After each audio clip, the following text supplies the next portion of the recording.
Olá, eu sou Fernanda Cunha e aqui com o vídeo da série Descomplicando.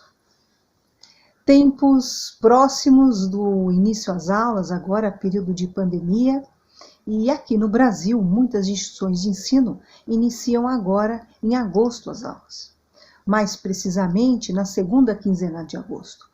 Bem, educação pela rede, educação pela internet. A questão de muitos professores, de muitas professoras, tem se centrado exclusivamente em qual plataforma, em quais plataformas vão estar operacionalizando o seu processo de ensino-aprendizagem. Mas eu deixo aqui uma observação muito significativa para pensarmos, que é sobre o seu plano de ensino, professor, professora, sobre o nosso plano de ensino. A questão na educação pela internet, na educação pela rede, é como potencializar, como dinamizar o processo de ensino-aprendizagem na sua comunicação com o seu aluno, com a sua aluna. Veja, muitas escolas, muitas instituições de ensino que já vêm no período do primeiro semestre trabalhando com a internet, a educação pela internet, vêm se observando pais, alunos, alunas, muitas vezes insatisfeitos com esse processo de ensino-aprendizagem. Por quê? Porque não é funcional? Não. É porque muitas vezes a forma como ele está sendo utilizado, como os professores, as professoras vêm se apropriando dessa abordagem por desconhecimento, porque, claro, fomos pegos pela pandemia e os professores, as professoras não têm, na sua grande maioria, essa formação na educação pela internet. Então, sobressai-se o grande esforço em conseguir estar empenhando a continuidade das aulas. Mas aquilo que falta, aquela situação, aquele processo de ensino-aprendizagem que pode não estar com bom engajamento, não é pela educação pela rede, pela internet, não. É pela forma como muitas vezes estamos abordando esse conhecimento, a construção, o desenvolvimento dessa inteligência cognitiva na área, no assunto específico com os nossos alunos e alunas. E por quê? Porque existem algumas observações, algumas atenções que, claro, elas devem estar ligadas, intrinsecamente ligadas ao seu plano de ensino, professor e professora, ao nosso plano de ensino, não é? Primeiro, temos que pensar, então, em 4 questões como eixo na construção do nosso plano de ensino.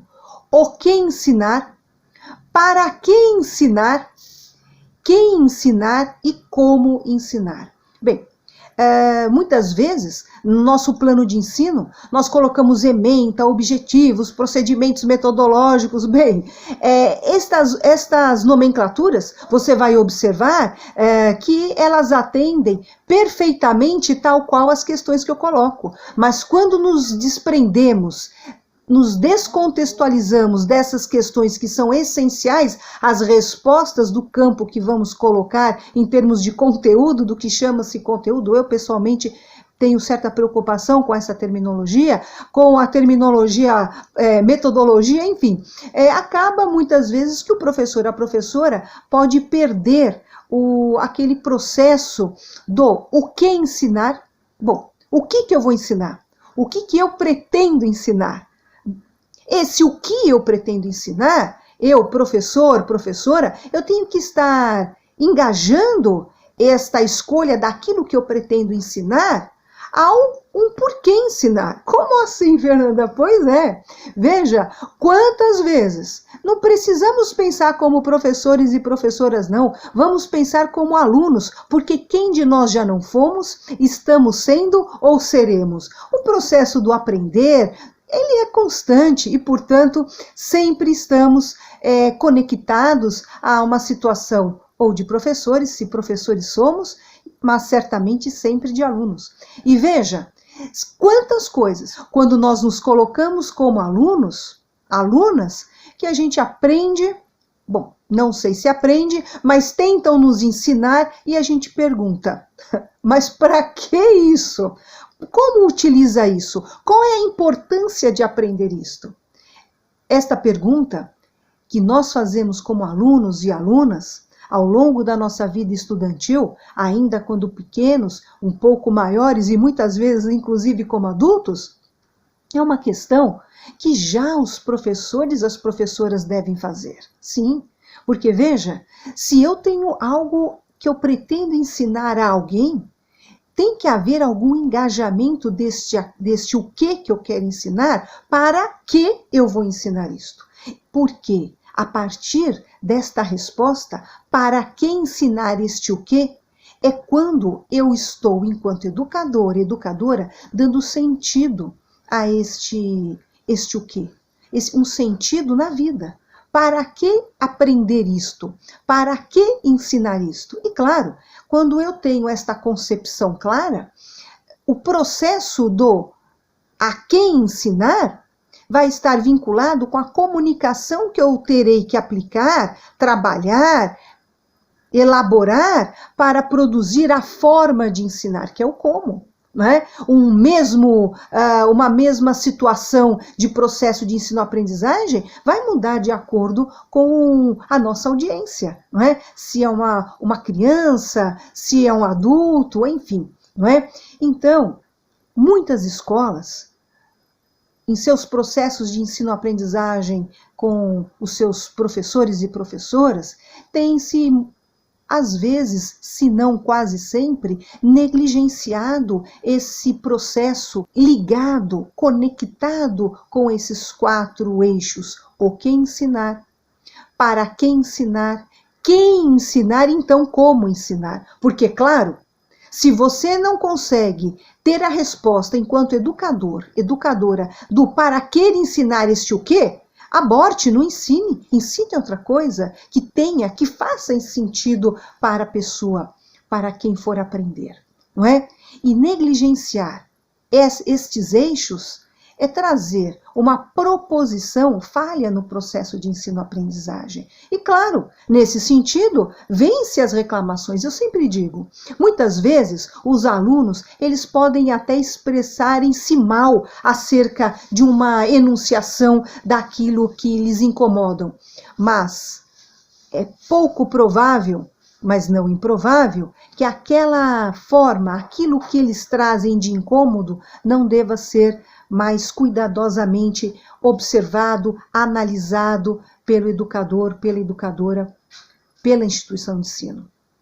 Porque, geralmente, aquela questão que se põe em questão o que está se ensinando, como está se ensinando e para que está se ensinando aquilo, tem um engajamento questionador importantíssimo.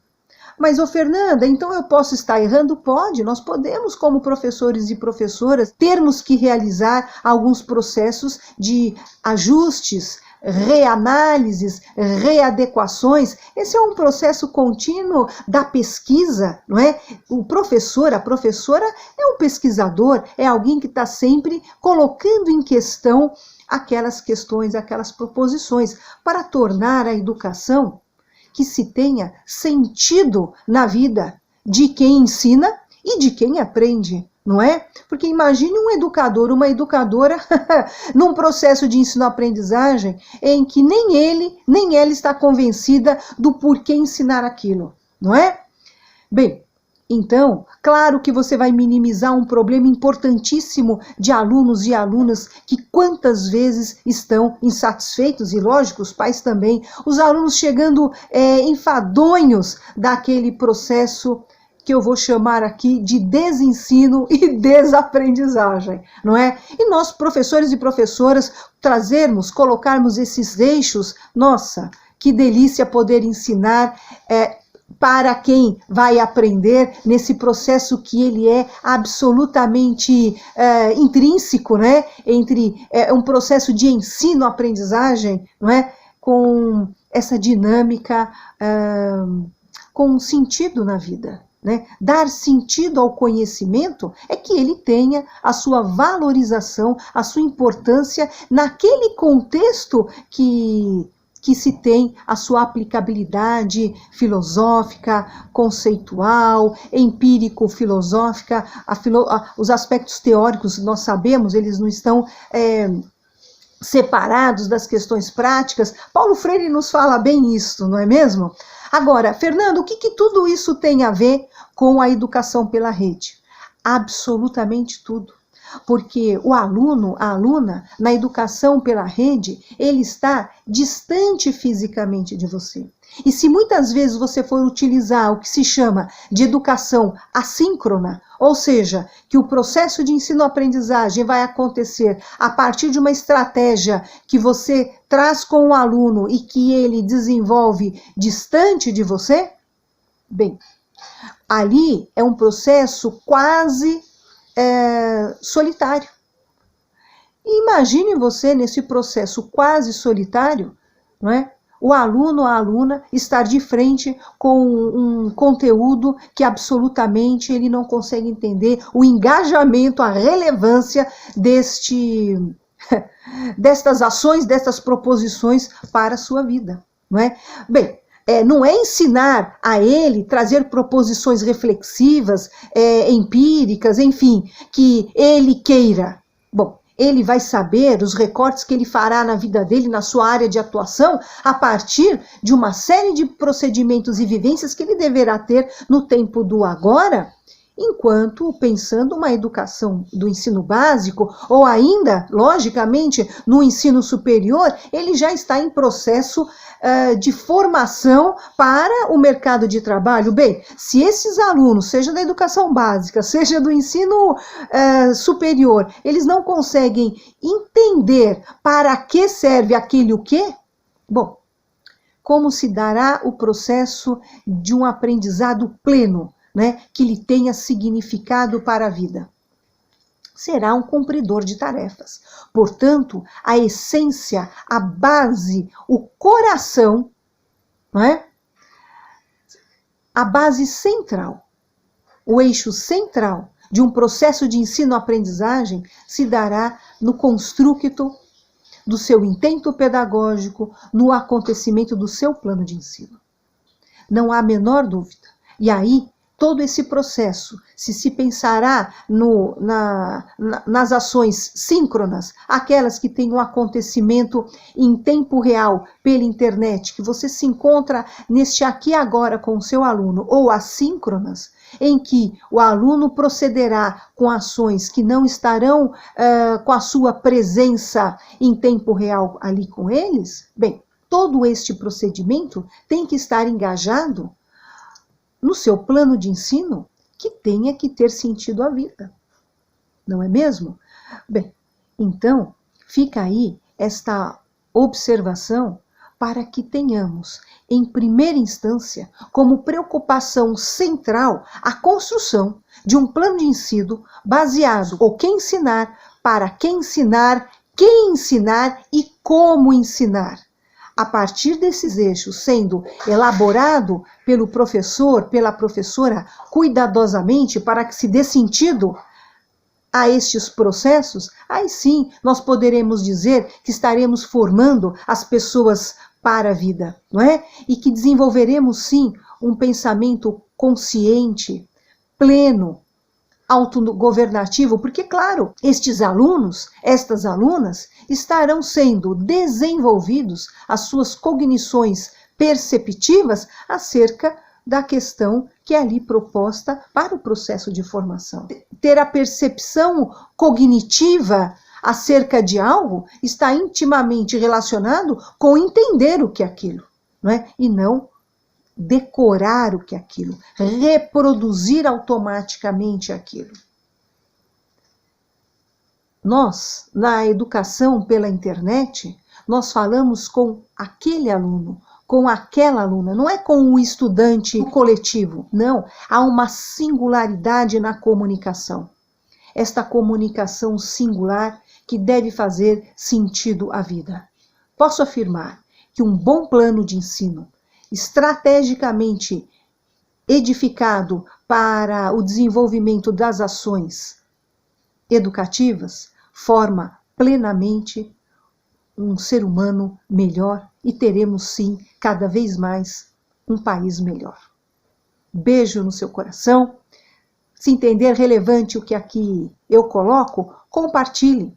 deixe embaixo do vídeo os seus comentários. Até a próxima!